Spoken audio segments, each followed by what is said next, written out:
I mean, sometimes there are just some questions that are black and that need black answers, right?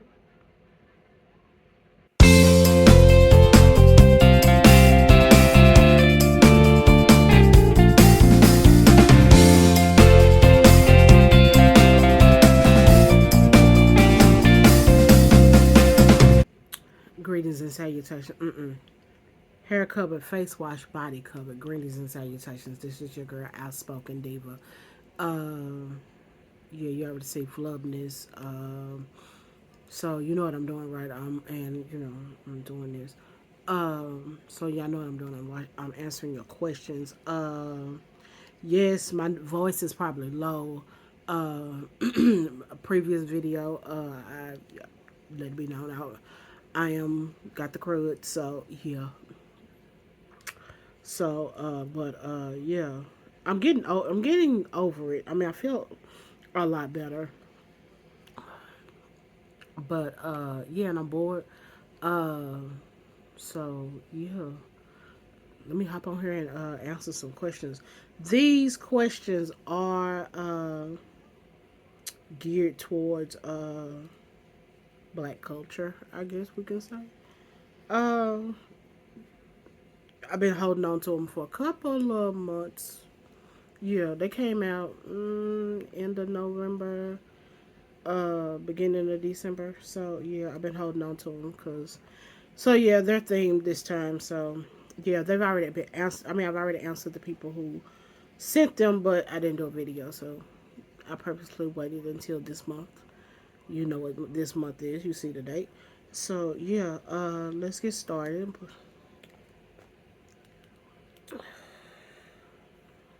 Yes, we have on our regular readers for a change. I know. Okay. Question one. Do you think no? I'm gonna answer that question last. We're gonna do the other question. Because we have two. A conservative brother at my church is 85% black majority, Christian, non-denominational in a small town. Voiced his opinion that celebrating Black History Month in churches is not needed anymore, especially in more racially diverse churches. During our program calendar meeting, he literally said, "We did overcome."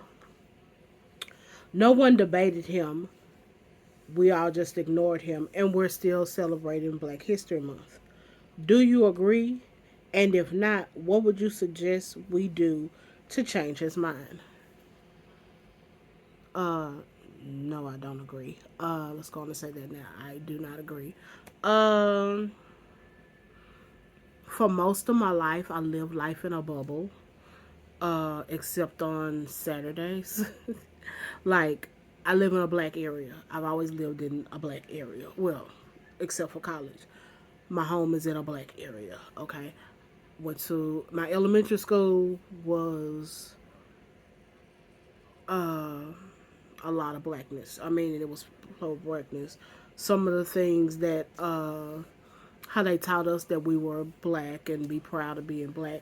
You know, and how we learn certain parts of black history and stuff.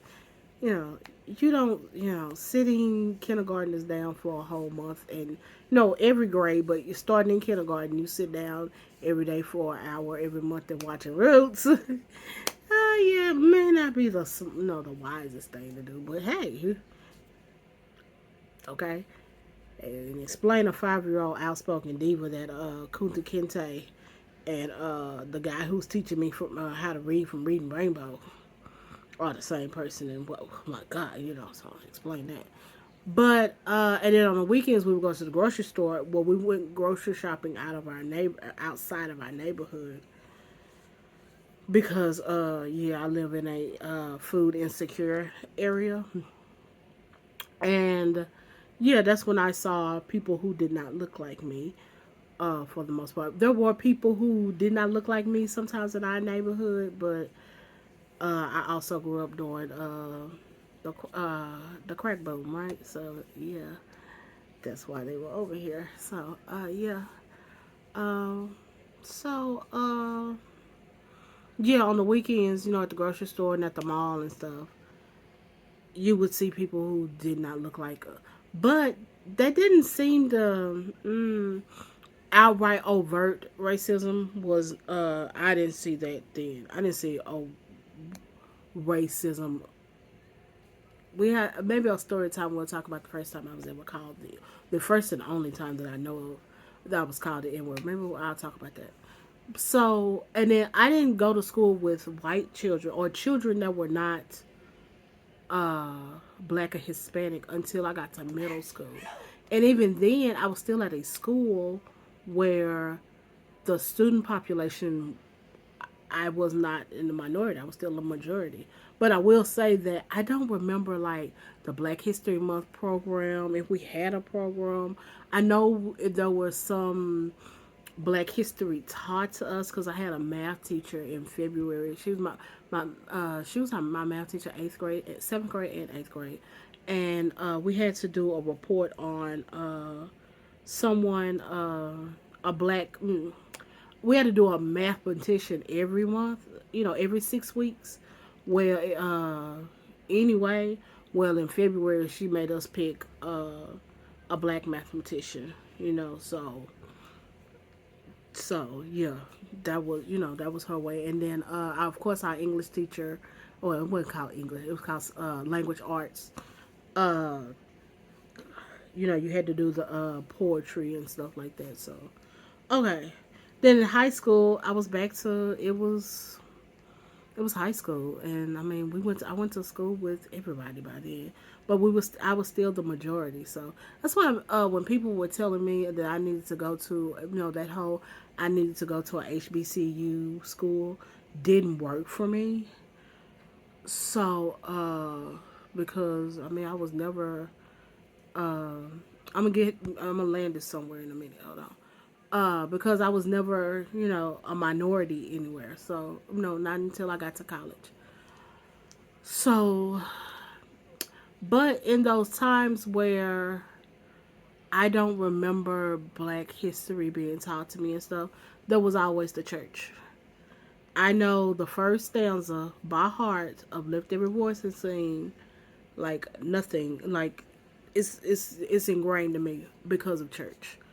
We all the who am I facts that I know that I can just rattle off in my head. I know it from church. All the spirituals and things of that nature learned it from church. Anthems learned it from church. Just okay. So to tell me that the church does not need to teach no celebrate Black History Month or not teach Black history. No, I don't agree. Okay, because without the church, there are a lot of things that I would not have known. Because, I mean, the school could only teach so much. My mother and my grandparents my family, they could only teach so much. My black church, the church I grew up in, and the church and the church that I go to currently, which is a predominantly black, but yeah, there are other races that go to that church. They celebrate Black History Month also. So I can't agree with him. The only things that I can tell y'all to do to change his mind, I don't even care about changing his mind. You're gonna celebrate regardless, and to me, celebrate regardless. I would throw in because my thing is, without the black church, there's a whole chunk of black history not being taught. I mean, what do you think? His name is Reverend Dr. Martin Luther King Jr. Clearly, he was a minister, and all the other people. The first African American church uh, was started uh, by a black man. When started from a white man, started by a black man. Richard Allen was black. Okay, and everything else, even down to now, uh, the things that we can learn now. So we can do you can do things like There, PBS with Dr. Gates. This is not sponsored with Dr. Skip Gates. He has documentaries, wonderful documentaries called "The Black Church" and gospel music. That's how I found out last year that "Peace Be Still" by Reverend James Cleveland was a protest song. I thought it was just a gospel song. No, I found out last year because I was watching that. Show that, show that to the kids, show that to the congregation. Like have movie night. Those type of things. Find facts about your church yourself, your church history, or find are there people notable black in your town. Bring that up. Bring that up. You know, present that for your presentation. All that kind of stuff. Don't it, if he doesn't want to celebrate, he doesn't have to celebrate. But you guys are, and I mean, y'all just keep celebrating. There's no change in his mind. Okay, and we're not gonna worry about changing his mind. Okay. All right. Okay. Next question. Do you think Family Matters is a black show? Okay, this question came about because during the time when Jaleel White, the actor who was on Family Matters, who played Steve Urkel, had a memoir, had a book out, selling a book, and he has his opinion on why Family Matters is not as popular with black people, and what he said was very disparaging, but he did come back and correct himself. I will say that much. You can look it up. I might leave the link down below. So, but that's how that question came about. When someone sent it to me, I was like, I know exactly what they were talking about. Family Matters is a black show because it has black people. It is a black show. Is it a black show because it celebrates black culture? I can count a one episode that I know that no, two episodes where they talked about black history. I know the episode when Laura accidentally sold her grandmother's quilt, and the quilt was part of their family's history and stuff.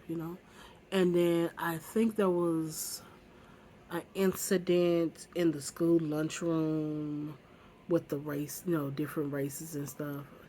I hope I'm not mixing that up with Moesha, but I think that was. But I do know there was the episode with the quilt.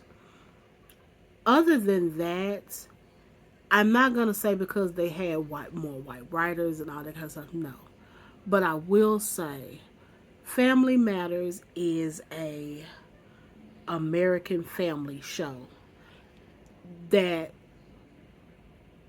has black people in it.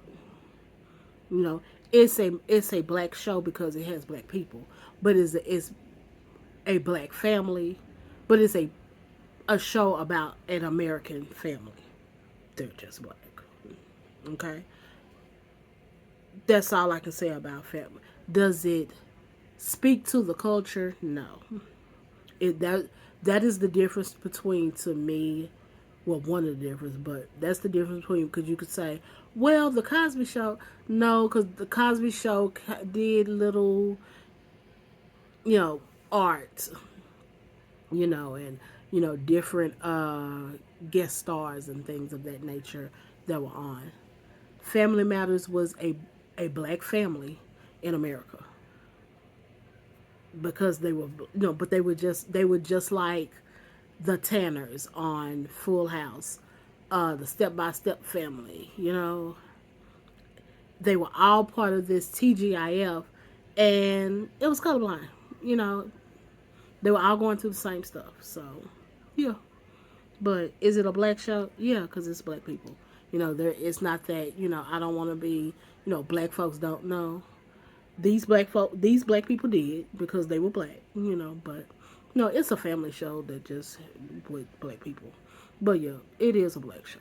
So okay, so that's the end of those questions. How would y'all answer these questions? Answer those down below if you can and if you will. Um, if you have any questions, comments, and concerns, you can always leave them down below in the comments on this video or on the social media site that you see this on, except Facebook. Facebook, you leave yours down below on YouTube. Or you could always shoot me an email at the email address that is in the description box, okay? Um, love one another, guys, and always know your history. Always be willing to learn your history, okay? And other than that, talking to you in adult terms.